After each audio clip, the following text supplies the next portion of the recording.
Hello everyone, welcome to Pihu education. वर्तमान विद्यालय स्तर रे निपुण सप्ताह कार्यक्रम चली जहाँकि निपुण ओडिशा कार्यक्रम एक वर्ष पूर्ति उपलक्षे पालन करा जाउछि। आज वीडियो रे आपण मानक पई रही विद्यालय स्तरीय निपुण सप्ताह कार्यक्रम जहाँकि 15/9/25 ठारू आरंभ होई 19/9/25 पर्यंत चालू रहिबो। एही कार्यक्रम प्रति दिवसर विवरणी आपण माने विद्यालय स्तर रे किपरि लिखिबे, विद्यालय रजिस्टर रे किपरि मेंटेन करिवे, सही प्रसंग को नहीं आज वीडियो चलतु डेरी न करी आज वीडियो स्टार्ट करिबा। विद्यालय स्तरीय निपुण सप्ताह कार्यक्रम प्रथम दिवस विवरणी किपरि लिखिबे। अद्यता 15/9/2025 तारीख सोमवार दिन आंब सरकारी उच्च प्राथमिक विद्यालय रामचंद्रपुर परिसर रे निपुण सप्ताह कार्यक्रम प्रथम दिवस खूब उत्साहर सह पालित हो जाइए।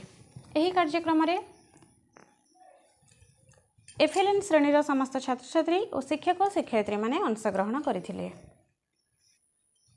उल्लेख था कि Odisha school education programme authority Bhubaneswar परिपत्र नंबर 9612 तारीख 8/9/2025 अनुसार निपुण ओडिशा कार्यक्रम एक वर्ष पूर्ति उपलक्षे समस्त विद्यालय रे निपुण सप्ताह ता 15/9/2025 तारीख ठारू आरंभ करा जाई ता 19/9/2025 तारीख पर्यंत पालन करा जिवो।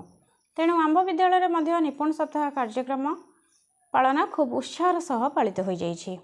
निपुण ओडिशा अंतर्गत मौलिक साक्षरता और संख्याज्ञान कार्यक्रम को अधिक त्वरान्वित करने यही कार्य चालू रहिबो। पिलामानंक मध्यरे भाषा गणित पई आग्रह सृष्टि करिबा और अभिभावक गोष्ठी सदस्यों को मौलिक साक्षरता और संख्याज्ञान कार्य सह जोड़िबा एही कार्यक्रम प्रमुख उद्देश्य अटे। आज दिवस निम्न कार्यक्रम गुड़िक करा जायथिला। निर्देशावली अनुसार निपुण सप्ताह कार्यक्रम प्रथम 2 दिन को संख्याज्ञान दिवस भाव और तृतीय चतुर्थ दिन को मौलिक साक्षरता दिवस भाव पालन करा जिवो। तेणु आज दिन में संख्याज्ञान दिवस प्रथम दिवस पालन करा जायथिला। प्रथमे पिलामानंक द्वारा प्रार्थना सभा राज्य सरकार द्वारा प्रदत्त निपुण ओडिशा संगीत गान करा जायथिला। तत्पर शिक्षकों द्वारा परिष्कार परिच्छन्नता निरीक्षण करा जायथिला। अर्थात शिक्षक माने पिलामानंको स्कूल यूनिफॉर्म मुंडकुंडा नख आदि देखा सह पिलामानंक सहित परिष्कार परिच्छन्नता संबंध में आलोचना करथिले। परे शिशु बाटिका प्रथम द्वितीय और तृतीय श्रेणीर श्रेणी शिक्षक मानक द्वारा श्रेणी कार्य आरंभ करा जायथिला, जहार समय सीमा थिला 2 घंटा। शिशु बाटिका और प्रथम श्रेणी पे प्रस्तावित कार्य थिला गल्पकथन, प्रहेली, गणित खेल।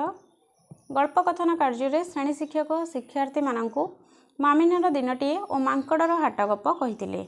शिक्षार्थी माने गप शुणिथिले और परिवेश संबंधी पर्यवेक्षण करी विभिन्न प्रश्नर उत्तर मध्य कहिथिले। प्रहली रे शिक्षक माने शिक्षार्थी मानकु दलगत भाव कार्य करने को देथिले। एहा परे गणित खेल कार्य करा जायथिला। एही गणित खेल रे समस्त शिक्षार्थी सक्रिय अंशग्रहण करने सह 1 ରୁ 9 पर्यंत गणन संख्या कहिथिले एवं जानिथिले। सेहीपरि द्वितीय और तृतीय श्रेणीर श्रेणी शिक्षक मानक द्वारा मध्य श्रेणी कार्य आरंभ करा जायथिला, जहार समय सीमा थिला ठीक 2 घंटा। द्वितीय और तृतीय श्रेणी पे प्रस्तावित कार्य थिला गल्पकथन, शिक्षकों द्वारा प्रहेली, गणित खेल। शिक्षक शिक्षार्थी मानकु गल्पकथन माध्यम गणितर धारणा देवा सह गणित खेल माध्यम संख्या और संख्यार जोगफल शिखा जायथिला। समस्त शिक्षार्थी उपरोक्त कार्य रे सक्रिय अंशग्रहण करथिले।